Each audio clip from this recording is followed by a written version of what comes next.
ഫ്രണ്ട്സിന് നമസ്കാരം. ഞാനിവിടെ പ്രസിദ്ധ ബ്രസീലിയൻ കഥാകാരനായ പൈലോ കൊയ്ലോയുടെ എണ്ണ നിറച്ച കരണ്ടി എന്ന കഥയാണ് അവതരിപ്പിക്കുന്നത്.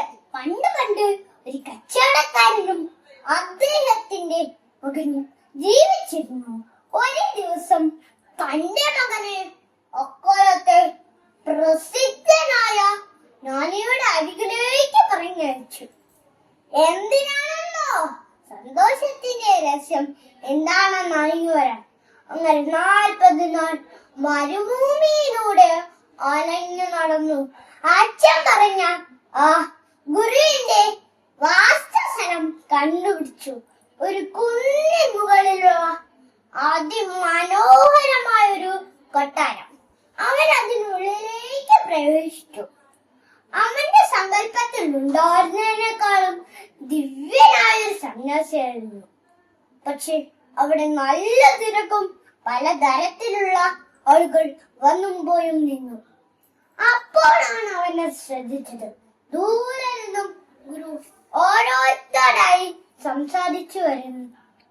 അങ്ങനെ 2 മണിക്കൂർ കഴിഞ്ഞു ഗുരു അവന്റെ അടുത്തെത്തി. എത്തിയപാടെ ചോദിച്ചു, നീ സന്തോഷത്തിന്റെ രസം എന്താണെന്ന് അറിയാനല്ലേ ഇവിടെ വന്നത്? അവൻ അത്ഭുതപ്പെട്ടു പോയി. താൻ വന്നതിന്റെ കാര്യം ഗുരു അറിഞ്ഞിരിക്കുന്നു. പക്ഷേ ഗുരു പറഞ്ഞു, പക്ഷേ എനിക്ക് അല്പം തിരക്കുണ്ട്. നീ എന്താ ഈ കൊട്ടാരമൊക്കെ ഒന്ന് ചുറ്റി കറങ്ങിട്ട് വരൂ. കൊട്ടാരം കാണാൻ പുറപ്പെട്ടപ്പോൾ ഗുരു അവനെ തടഞ്ഞു. ഈ 2 തുള്ളി എണ്ണയും കരണ്ടിയും പിടിച്ചോളൂ. നീ നടക്കുമ്പോൾ താഴെ തുളുമ്പി പോവാതെ സൂക്ഷിക്കണം കേട്ടോ. അങ്ങനെ അതും പിടിച്ച് എണ്ണമറ്റ കോണിപ്പടികളും വരാന്തകളും കടന്നു വന്നു. 2 മണിക്കൂർ കഴിഞ്ഞ് ഗുരുവിന്റെ മുറിയിലെത്തി. ഗുരു ചോദിച്ചു, നീ എല്ലാം കണ്ടു അല്ലെ? നീ എന്താ തിരശ്ശീല കണ്ടു? ഇത് പേർഷ്യയിൽ നിന്ന് പ്രത്യേകമായി നേരെ കൊണ്ടുവന്ന നീ എന്താ ഉദ്യാനം കണ്ടില്ലേ? അത് ഈ മട്ടിലാക്കി തീർക്കാൻ ഒരു 10 വർഷമെങ്കിലും എടുത്തു. നീ എന്താ ആ ഗ്രന്ഥപുര കണ്ടില്ലേ?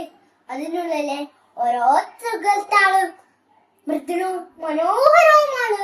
ഇതെല്ലാം കേട്ടപ്പോൾ അവൻ പകച്ചു നിന്ന് പോയി. തന്റെ ശ്രദ്ധ മുഴുവൻ ഈ സ്പൂണിലെ 2 തുള്ളിയിലായിരുന്നല്ലോ. അപ്പോൾ വാസ്തവം പറഞ്ഞ് കുറ്റസമ്മതം നടത്തി. ആട്ടെ, നീ ഒന്നും കണ്ടെത്തില്ല, എന്നാൽ ഒന്നും കൂടെ എല്ലാം കണ്ടിട്ട് വരൂ. അപ്പോഴും അവന്റെ ആ 2 തുള്ളി തന്നെ കരണ്ടി ഉണ്ടായിരുന്നു ചുമരിലെ. ഇപ്പോൾ അവൻ ചുമരിലെ കലാസൃഷ്ടികൾ മാത്രമല്ല, ഗുരു പറഞ്ഞ തിരശ്ശീല, ഉദ്യാനം, ഗ്രന്ഥപുര എല്ലാം കണ്ടു. പിന്നെയും 2 മണിക്കൂർ കഴിഞ്ഞ് അവൻ ഗുരുവിന്റെ മുറിയിലെത്തി. ഗുരു ചോദിച്ചു, അവൻ കണ്ട കാഴ്ചകളെല്ലാം ഗുരുവിന് വിസ്തരിച്ചു പറഞ്ഞു കൊടുത്തു. അപ്പോൾ ഗുരുവിന് ചോദ്യം വന്നു, ഞാൻ നിന്റെ കയ്യിലേൽപ്പിച്ചിരുന്ന ആ 2 തുള്ളി എണ്ണ എവിടെ? അപ്പോൾ അവനെ ശ്രദ്ധിച്ചു. തന്റെ കയ്യിൽ ആ 2 തുള്ളി എണ്ണ ഇല്ല. ഗുരു പറഞ്ഞു, നീ പഠിച്ചിരിക്കേണ്ട ഒറ്റ പാഠമേ ഉള്ളൂ. ജീവിതത്തെല്ലാം അവോളം ആസ്വദിച്ചോളൂ. കയ്യിലിരിക്കുന്ന ആ 2 തുള്ളി എണ്ണയും കരണ്ടിയും ഒരിക്കലും കൈവിടല്ല. ആ 2 തുള്ളി എണ്ണ സൂചിപ്പിക്കുന്ന സത്യവും ധർമ്മവും നീതിയാണെന്ന് ഓർമ്മിപ്പിച്ചുകൊണ്ട് നിർത്തുന്നു. നന്ദി, നമസ്കാരം.